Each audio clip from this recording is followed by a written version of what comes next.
thank you so much for joining us today for the Pastor's Potluck Podcast.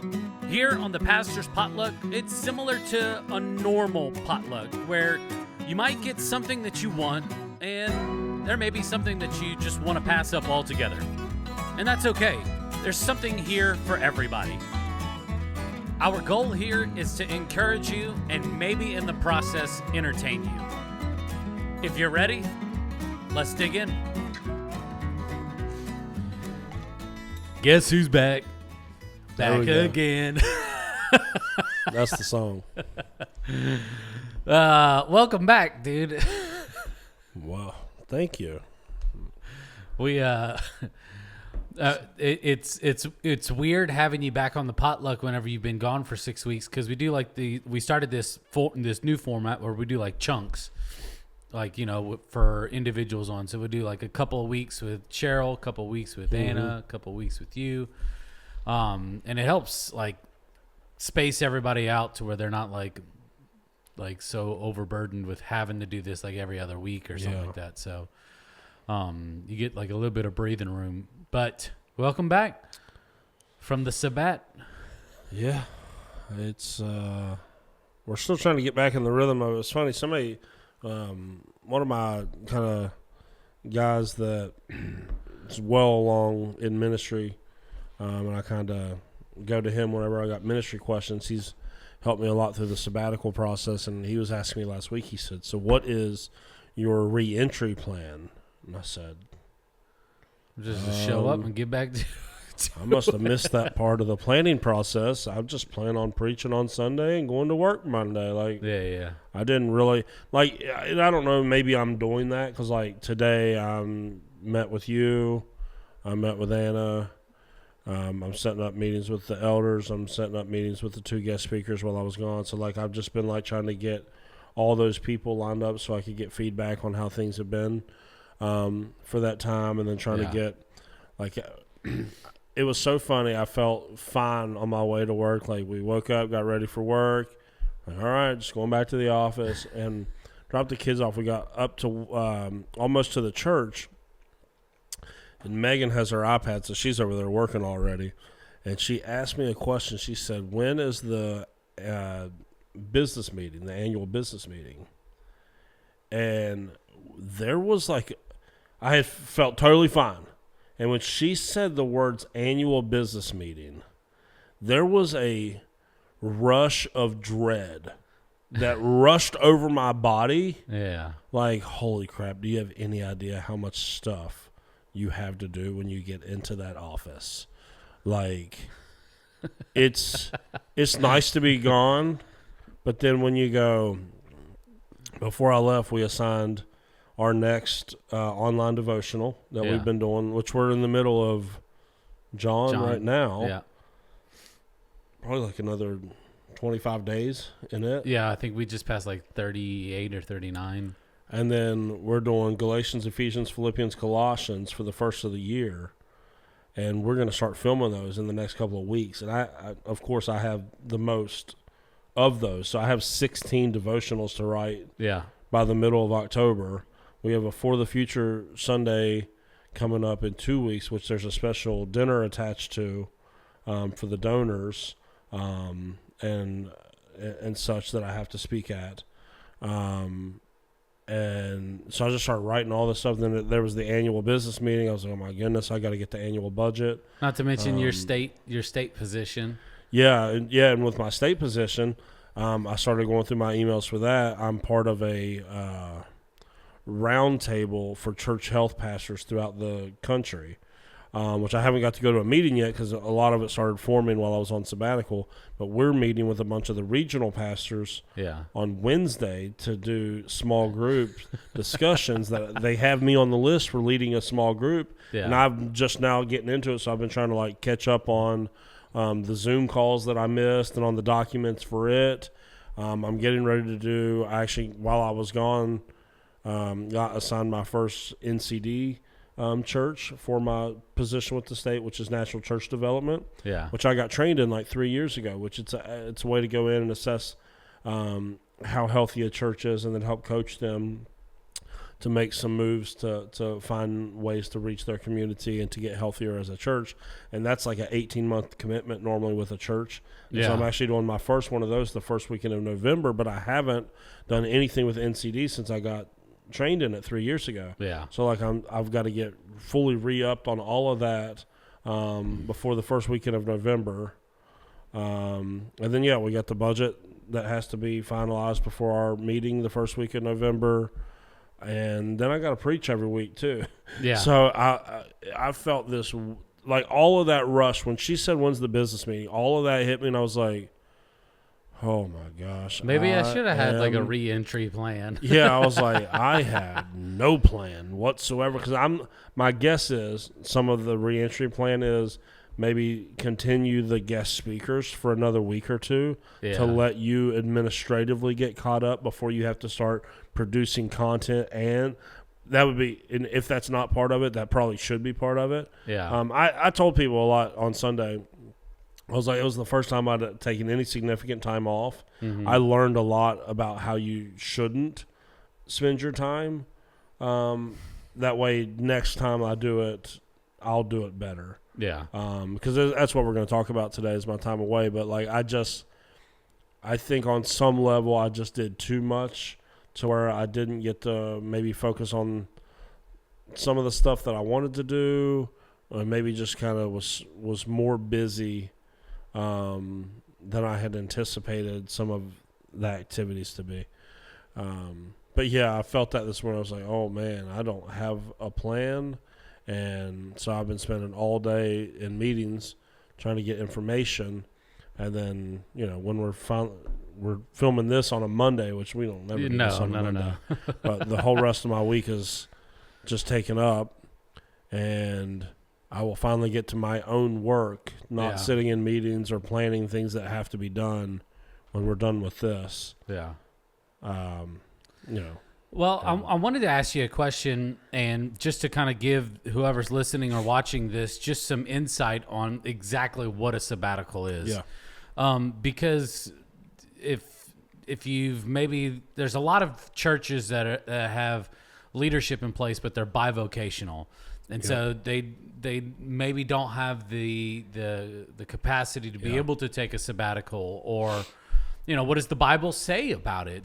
Just an overview, a blanket statement, if you will, but just, educate us some on what a sabbatical is in case nobody's ever understood that concept or even heard that term.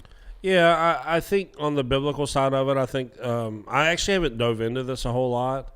But I think on the biblical side of it, a lot of it comes from the seventh year of the calendar of the Israelites. They were supposed to let God provide for them for that year, and so they would cease working not just for one day but for the whole year.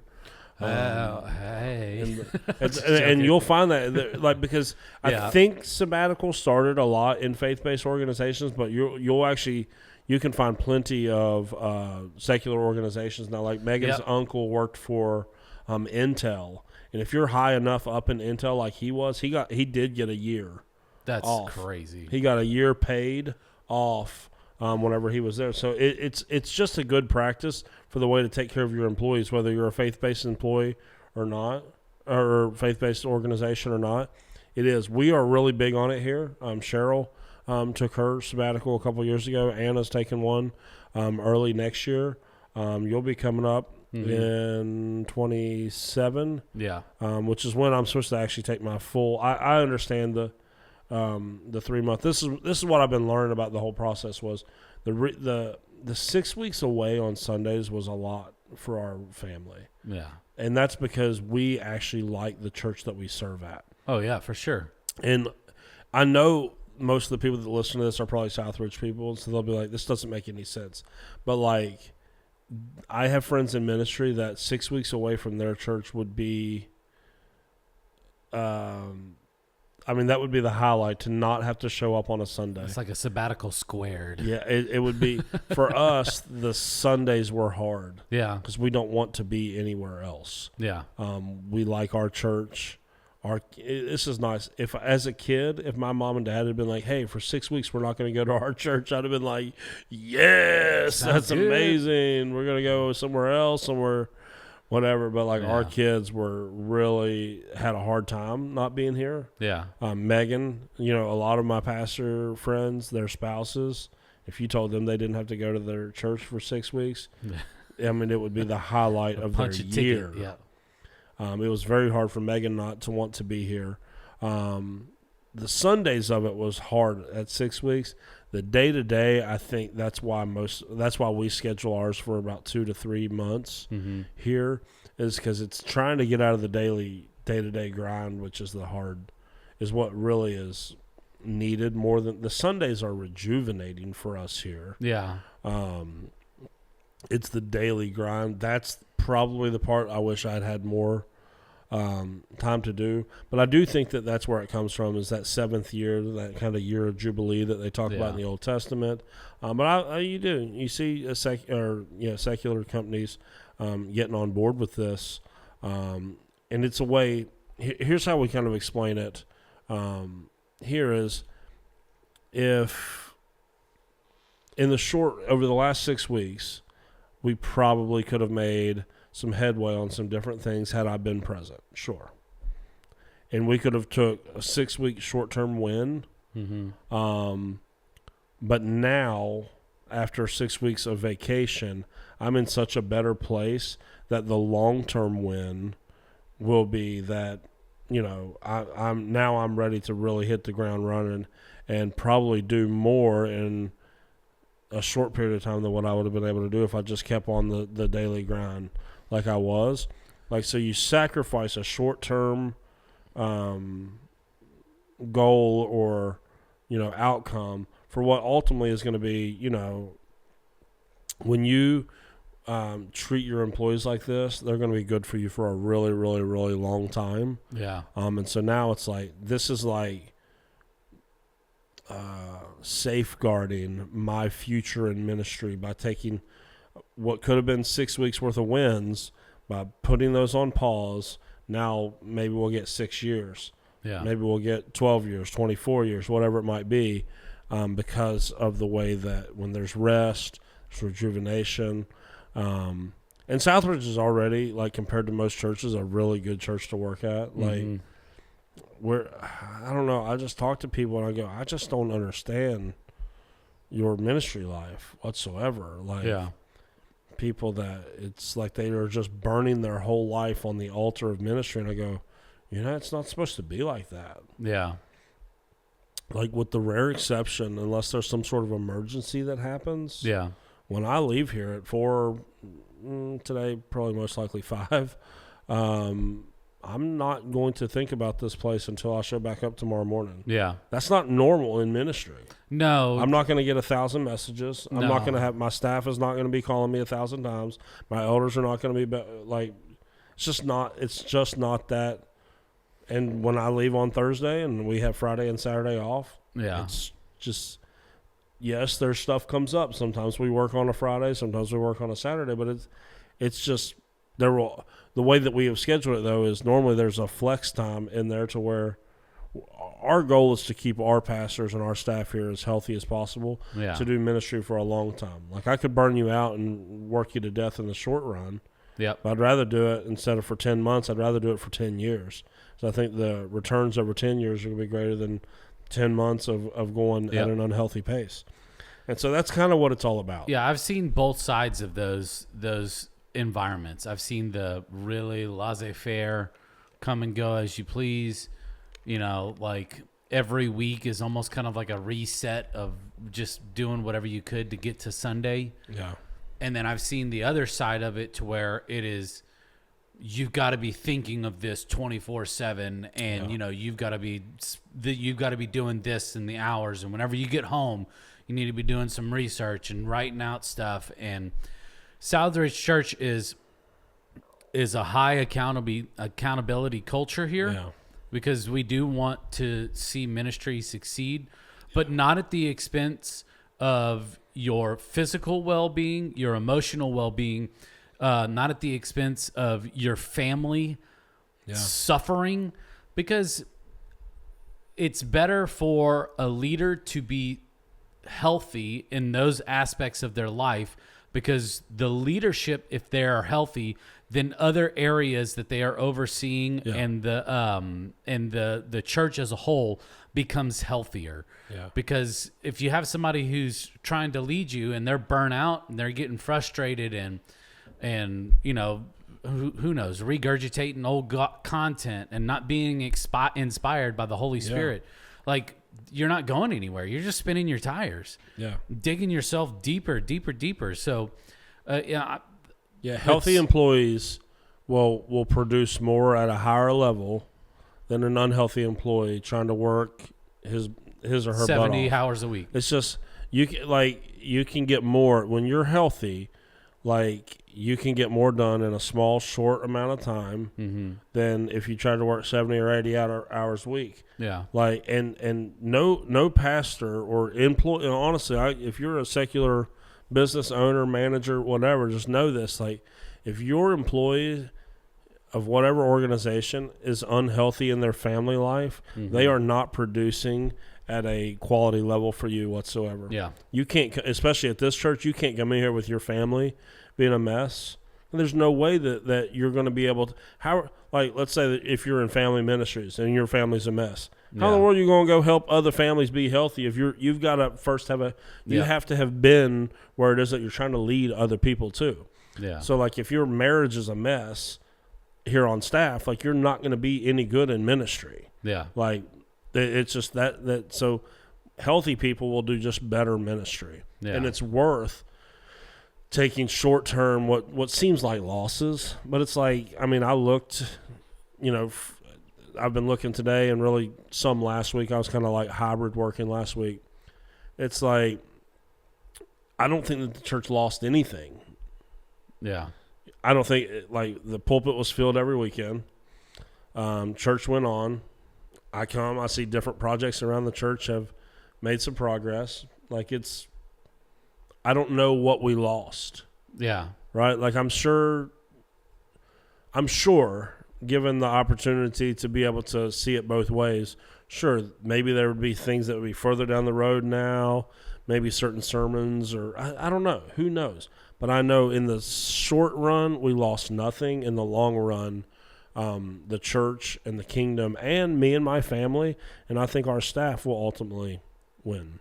Yeah, we gained a lot. Yeah, and it's, if you just take a step back and you look at it and you go, okay, yeah, I mean, we didn't lose anything. I mean, we didn't. No. I feel like we didn't. I was told you earlier today whenever we were meeting, I just said I felt like, even with you being gone, even though I enjoy your company, yeah. Like, we as a staff had to do something that it forced us to really rely on each other. Yeah. And it created a habit of doing that. Yeah. It allowed us to look at things differently and what can we do to streamline stuff, and what can I do to help you out? Yeah. You're going out to go to a conference. What can I do while you're away? And it was just those types of conversations where it really hammered home the idea of teamwork for all of us. And I'll tell you, if you're a leader of any sort, and I think everyone is a leader on some level, you lead something. The quality of your leadership is only ever witnessed in your absence. Yeah. Like, it's only as good. It's only good if it's good without you. Like, we heard that at a global leadership summit like a decade ago. That's good. It's 100% real. If you as the leader have to be present to make it work, it doesn't work. Yeah. Period. And that's why most people will never take significant time off. This is why so many people do not take their vacations, don't take their days off that they're supposed to. If it doesn't work without you, it is completely broken. Mm-hmm. That is like, all you're doing is band-aiding it with your presence. If it does not work without you, it just does not work. And that's why, like, as leaders, what we are supposed to do is to be leading our people into a position to be successful. Like, that, for me, like, I've got a ton of different aspects to my job, but one of them is I'm tasked with leading a staff here, and I'm only actually successful at leading that staff if that staff can function at a high level without me. Yeah. Like if I have to sit there and hold their hand to get anything done, either I haven't done a good enough job of explaining the parameters and the vision, or I've got the wrong people. Mm-hmm. Again, so if you're sitting there going, oh, there's no way I could take off for 2 weeks, things would be a mess. All right. Well, then you need to decide whether that problem is whether or not you have not done a good job of setting appropriate accountability measures and vision and goals and mission to make sure everybody knows what the expectation is, and then taking your hands off to let them do that, or you have the wrong people. That's the only two options. But if it's not good without you, it's not good, period. Like if you cannot take a step back without it crumbling, you are the problem. Without a shadow of a doubt, you are the problem. So for me, I know that one of the things that anytime I go on vacation or anything like that, it's literally takes me like a full week to kind of get out of the rhythm of working and like really fully unplug. Yep. Is that something that you found that you were battling with, like your first week? Because it's like Megan's more so than me, and again, this is I am like. When I say uniquely wired, I don't mean that in like, look how super special Scott is. I mean, like, I'm uniquely wired in the sense that I consider myself to be a fairly lazy person. Yeah. And so it is really easy for me to not work. That's funny because I don't see that. I know. When it comes to that's why I say a fairly unique makeup, because when it comes to my work here, like when I'm here, I am 110 all the way. Yeah. I'm just, I can go nonstop. Yeah. If I had to work from 8 in the morning till 8 at night, 5 days a week, it wouldn't bother me. Yeah. Whatsoever. I've got that get up and go, but like when it stops, it just stops for me. Yeah. I can turn it on and turn it off as needed, no problem whatsoever. So it did not bother me that much. Megan does not have that.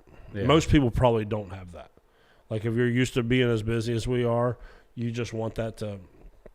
Not me. Like I'm telling you, Netflix was made for me. Like I could sit there and watch a whole season of a show and not care that I've not done anything in 8 hours. Like that's why I feel like I'm a lazy person.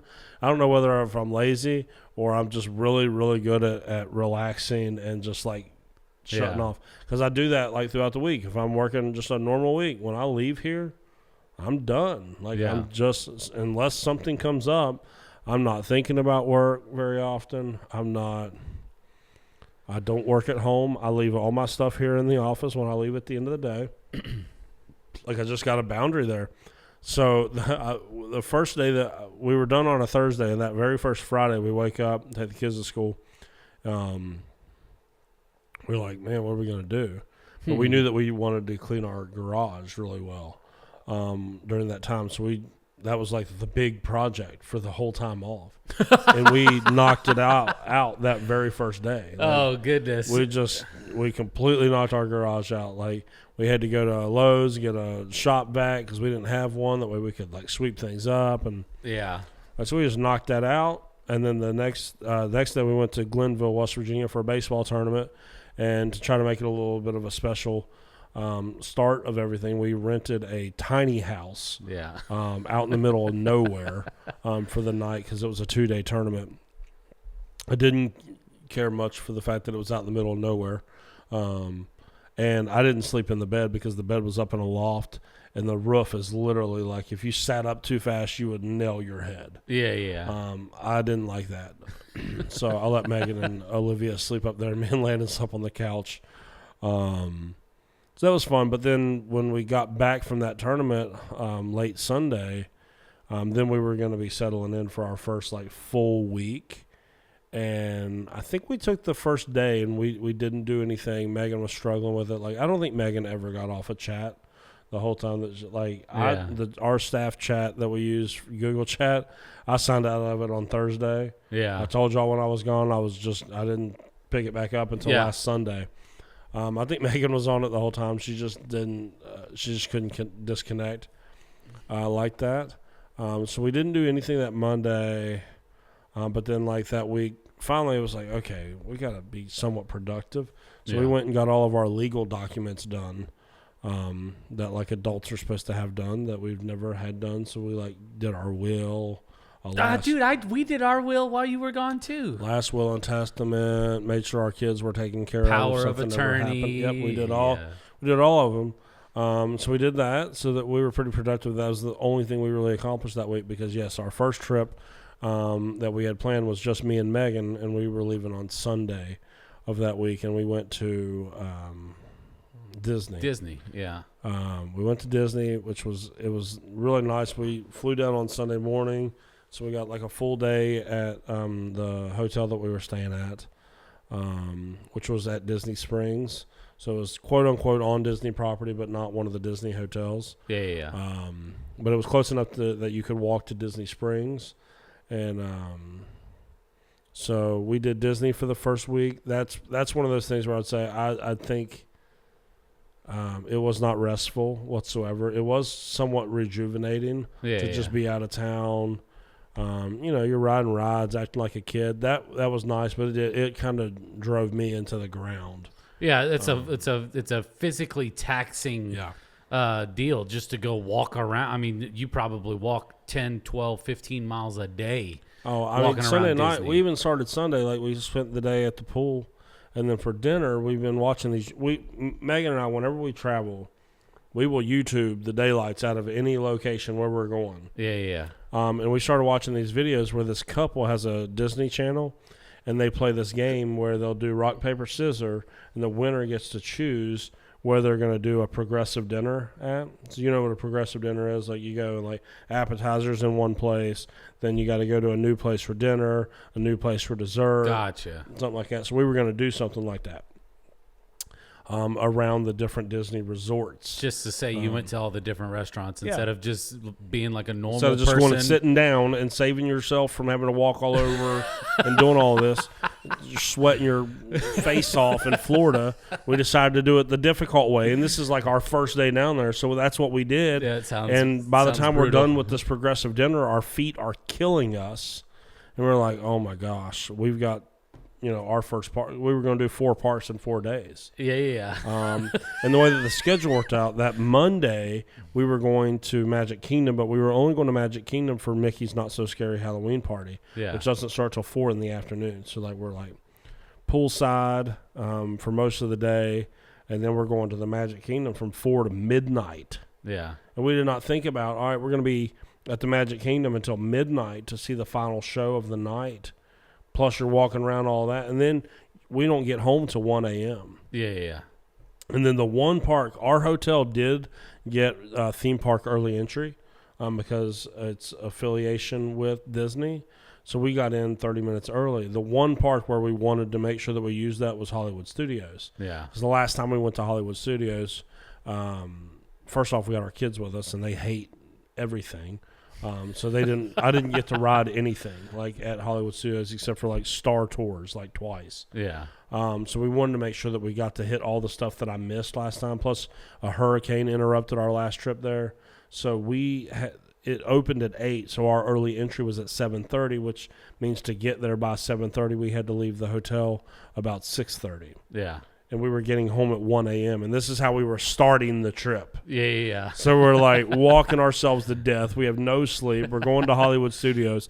And that was the one place I was like, I'm not leaving early. I want to go all out for it because I missed it last time. Yeah. And we didn't make it. I'm trying to think. We made it till early afternoon and then just went back, I think. Yeah. I don't know. Maybe did we stay? I don't remember, to be honest. Maybe 5 or 6. It was too much to start off a sabbatical. It was just a lot. So we went back. We did Epcot the next day and kind of took our time with that. Yeah, Epcot's real chill and laid back. It's real chill. There's a lot of shows. Yeah. And we just went around all the countries trying all the different stuff. Plus, we were there during the Food and Wine Festival, so there was a bunch of additional booths set up that have all different foods from even more countries than what they normally have. That's cool. So that was cool. We tried a bunch of food, watched a bunch of shows, and if we wanted to sit down and hang out in one of the countries, Yeah. It's cool. Yeah. That Epcot, we had never been to Epcot. That was the one that Megan was like, I don't know if I really want to go there. There's not many good rides and all that. Well, there's great rides there that we did not know were so great. And the countries are so cool. Yeah, it's more of because that's where Tomorrowland is, right? Tomorrowland's Magic Kingdom. Magic Kingdom. But they have a bunch of like futurist. Yeah.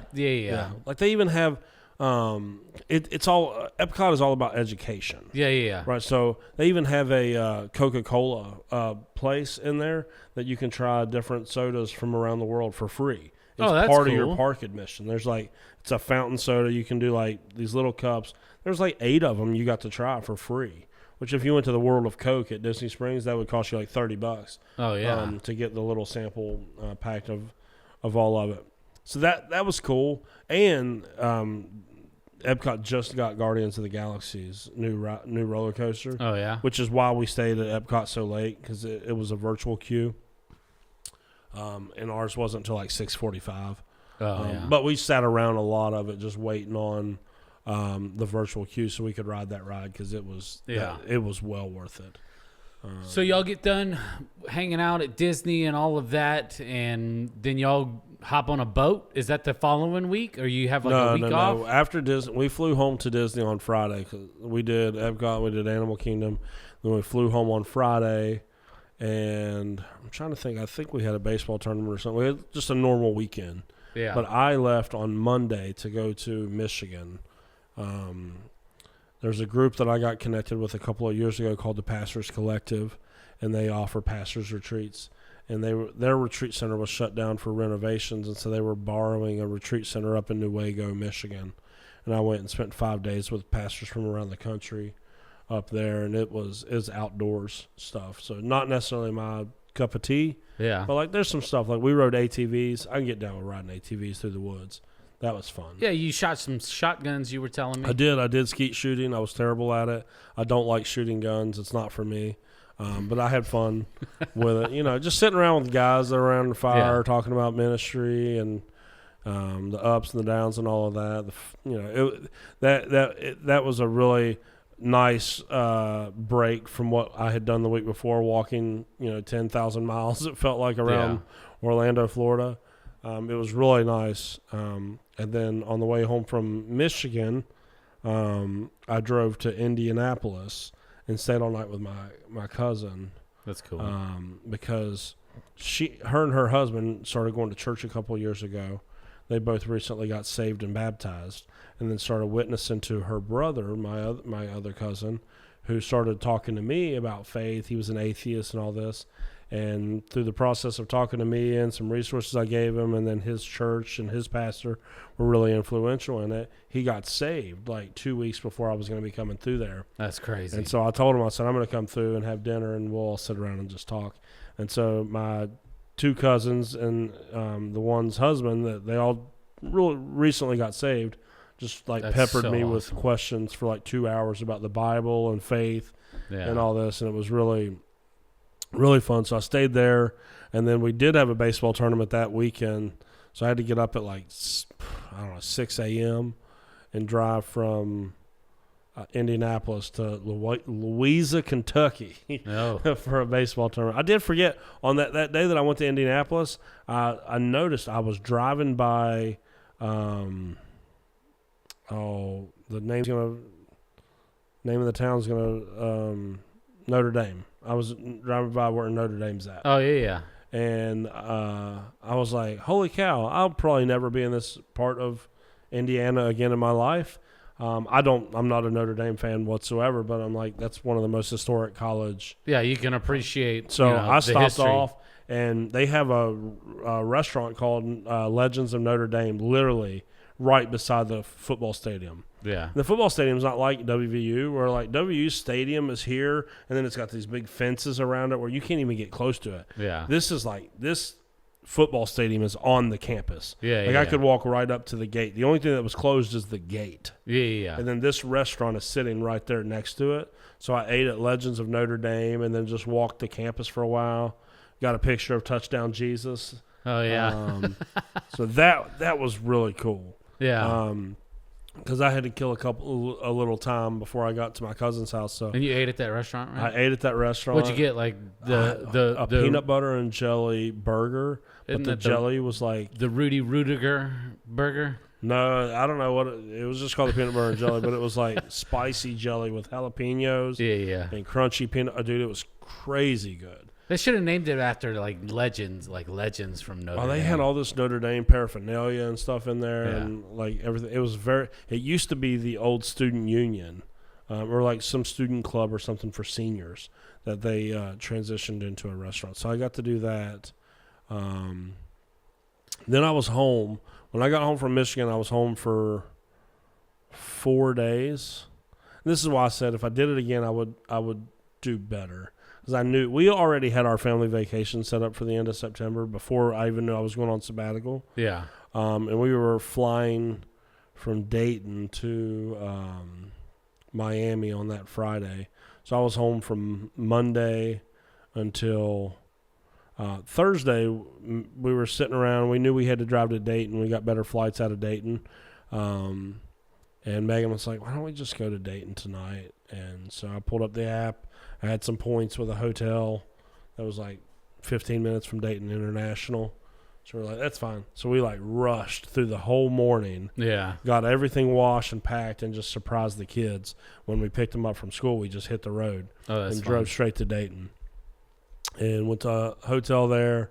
Went to a really cool Irish pub restaurant. Yeah. Actually, this little area of Dublin where we stayed is like the biggest St. Patrick's Day parade in North America. Okay. Where they have it. And so we ate at the Irish pub there. It was so funny. Apparently the next day this is like a national thing, Talk Like a Pirate Day. So they were having a Talk Like a Pirate event that night while we were there, but I didn't know. So I was just calling, and I called. I said, hey, are y'all taking reservations tonight? And they're like, are you coming for the event? And I'm like, what event? And they're like, the pirate event. I'm like, no. They're like, well, if you want to come to it, it's only $20 a person. Like cover charge. I'm not paying $20 a person. I've got 2 kids with me. I'm not coming to I don't want to talk like a pirate. Yeah. They're like, well, that's fine. If you're just coming to eat, we'll just sit you on the patio or whatever. I said, all right, perfect. Well, then we get there, and there are these like grown adults in full pirate garb, like the whole dining room just filled with pirates. That's funny. They brought a pirate band in. Like it's this whole thing. But like we sat out on the deck and just had an amazing Irish type meal. Like this place had the bangers and mash, shepherd's pie, all that, and then I got to go to Grater's, which is my favorite ice cream in the whole world. Yeah, I've heard about it. Hopped on the plane the next day. Landon had never flown before. Oh goodness, how did that go? Never flown before. And he was so nervous. Like he was crying the night before. He was so nervous. So I told him, I said, "Here's the deal, dude. You're getting on that plane. Yeah, because that ship." For our cruise is leaving Saturday morning, and your butt is going to be on it. Yeah. Like, you don't have an option. Yeah. So, like, he was, like, just a wreck. On that first plane, like, when we walk in, we get sat down. I'm telling you, I told Megan, I said, I think we're going to get kicked off this flight. He was losing it. Losing it. And I'm like, dude, you got to get it together. We got to make this flight. Yeah. Once it got up in the air, he was perfectly fine. He did all the rest of the flights for the whole trip, no problem. But I was like, I'm pretty sure we're going to get kicked off this flight. What was he scared about? I don't know. That's what I was trying to tell him. I said, dude, what is there to be afraid of? I said, you do know flying in an airplane is safer than driving in a car. You get in a car every single day. Yeah. I said, Landon, you make, kids, y'all make so many foolish decisions. So much more foolish than getting onto a plane to go on vacation. Like, what do you have to worry about? Like, you don't have to worry whatsoever. But so now he's a big fan. Now you can take him flying anywhere. Dude, you should have milked it though, because you knew that. Okay, once it got, we got used great to it. Picture. Oh okay, my gosh! I want to see it. I've got to show you the picture. Whenever it started to take off, I just started freaking out. Just seeing how much I could get him. Oh, he was. I'm telling you, I didn't mess with him that much. He had to sit with Megan because, like, me and him, when he's in that, like, we're like oil and water. I'm not that like. He needed his mom in that moment. He needed an arm around him. And, like, I'm going to take care of you because I'm going. You were about to go Homer Simpson and just. Well, I'm the one. I'm going, look, your little sister's over here. She's not making a peep, dude. Why don't you just, like, chill out over this, whatever. So it was so funny.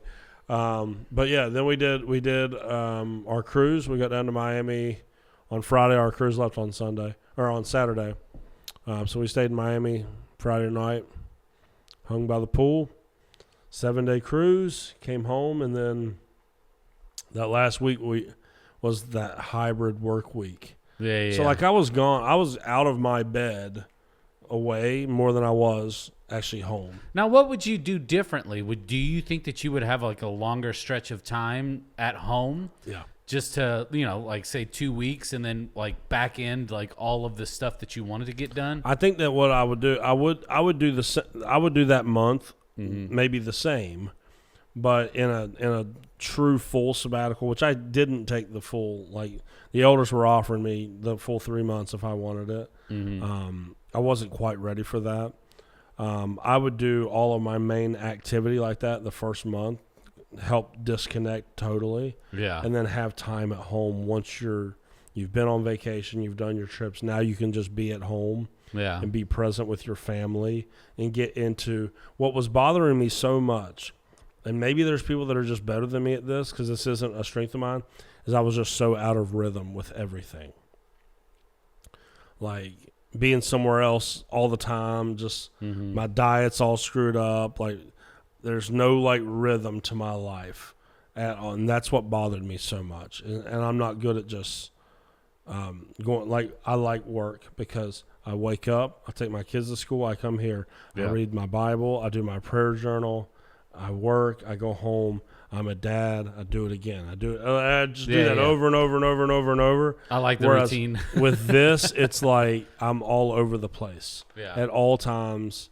And so I would do that same month, but then there would be a month where you just be a normal person at home that doesn't have to go to work. Yeah. That's what happened is like we did all that kind of frenzied of the trips and like the cruise and stuff and the time in Michigan and honestly Disney was all very like rejuvenating. Yeah. But like if there had been a couple of weeks to just sit at home and enjoy all of our family at home, that would have probably been the change that I would make. Yeah. But I felt great coming home after Michigan. I didn't feel great coming home after Florida, even though me and Megan had a blast. Like we were just being big kids for 5 days. Yeah, that's fun. But coming home from Michigan when I was just on my own, I'm riding ATVs around, I'm sitting around talking to other pastors that kind of know what it's like. Yeah. Been there, done that. And we're sitting out at this lake. And again, I'm not an outdoors person, but it's like, who can't sit on a deck by a lake with a fire and kind of go, all right, God, this is pretty cool. Yeah, for sure. And because that week I felt a little bit more in rhythm because when you go to those pastors' retreats, they don't make you do anything. Yeah. There's no agenda. You can just, so I can wake up, have my breakfast, do my Bible time, my prayer time. Like I was just in better rhythm that week. Whereas the other weeks were so like frantic and scattered and all that. When I came home from that one, I felt fully rested, fully rejuvenated, which was nice. Yeah. I kind of ruined it though with that trip to Indianapolis and then going straight to the baseball tournament. That wasn't like because I woke up extra early to make it to the baseball tournament. Yeah, and so I was just on empty that whole weekend. Yeah, trying to coach and reunite, get back together with my family, and then we had to get ready for this trip. And so, like on that Friday, I felt really, really great leaving the pastor's retreat. But by Monday morning, I was back to like, all right, that coaching weekend completely took it out of me. Yeah. I think like later on in life, whenever I have less responsibility and maybe all I do is work, and I'm not also like a dad to little kids plus, because like I'm coaching a softball team, 2 baseball teams simultaneously right now. Yeah. So, and a lot of times my coaching stuff feels like a whole nother full-time job. So it was like, I wasn't too busy with church stuff, but I had plenty of coaching responsibilities and things like that also. So maybe time off whenever I'm older will be even more enjoyable when I'm not spending the night at the ball field. Because when I came home, I was missing all kinds of sports games. Yeah. So I'm having to go coach, or I'm having to go watch Landon play, or because I'm on the board at the Little League, I've got responsibilities there that I had to go and do. And do you think there's going to come a point in time to where you're just like Landon gets old enough and you're like, okay, I'm not coaching anymore? That's my hope for sure. Like whenever he gets like old enough in school, because he's in 5th grade. Yeah. Like he'll be joining the middle school. A little bit. I don't want to say it's a problem, but like the school that he attends has already contacted me to be the coach, like to help coach. Yeah. At that school because my kid's there. Yeah. And I'm like, I would love for him to be coached by somebody else. But, I also want to invest in my community and invest in my kid's school and stuff. So I think it'll eventually happen. I don't know when. Yeah. But yeah, it was really, really good. And it was really nice to, when we come back, to have actually missed being gone. Yeah. Because I'm telling you, I know a lot of people in ministry that are in such bad positions that if they got to be gone for 6 weeks, they'd be like, it should have been 6 years. Yeah. And that's just not our experience with Southridge, which is so nice. Yeah, it is. It's good to have you back. I'm excited to, as the weeks kind of progress, just if the Lord put anything in your heart, and like what does that look like? Yeah, I got a list of stuff. That I'm going to be unpacking with. For me? No, just for the staff in general, like just stuff that I think that there's always this stuff in ministry that we know that it needs done, but we don't feel like we have the energy to do it. And so it just gets put back and back. And now that I feel so good, like there's a list of stuff that I really want to tackle and go, I think that we can make our church even better. Yeah. So like I've got, and like, we had that meeting this morning for service planning. I was giving you stuff for next Good Friday and Easter. Yeah. I never have stuff that early. I know that I have that stuff and that clarity on the direction this early because of the time off. Yeah. Like you're just able to think and process in a way that really puts you in a good position. But yeah, there's a lot of stuff that I feel like I now am energized to go and to do, and some new stuff that the Lord was talking to me about. Yeah. But I'll tell you this much: this is the first day back in the office, and it's 2:30, 2:25, and just round up. I'm not that type of person. Don't be a psycho. Just round up. And I am completely exhausted. I have not had to output like I have today. Yeah. At all for 6 weeks, and that there's a fatigue that sets in whenever you're not used to. Yeah. This is the longest I've talked. In 2 months. So like physically, I can feel my mind and my body starting to dwindle down, even though I probably got a couple more hours to go today. Well, welcome back. We're going to hit you with a mystery meet and then get you back in your office. And this is cool. Share a personal testimony or story of a time when you saw God's hand at work in your life.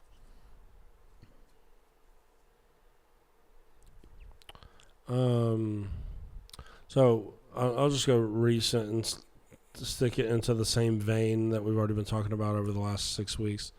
When I got back from the cruise, I knew that Monday that was supposed to start my hybrid work week, I knew I needed to get some time away. And so and this is not normally me, those of you that know me, I went and started walking the trails out at a park by where we live.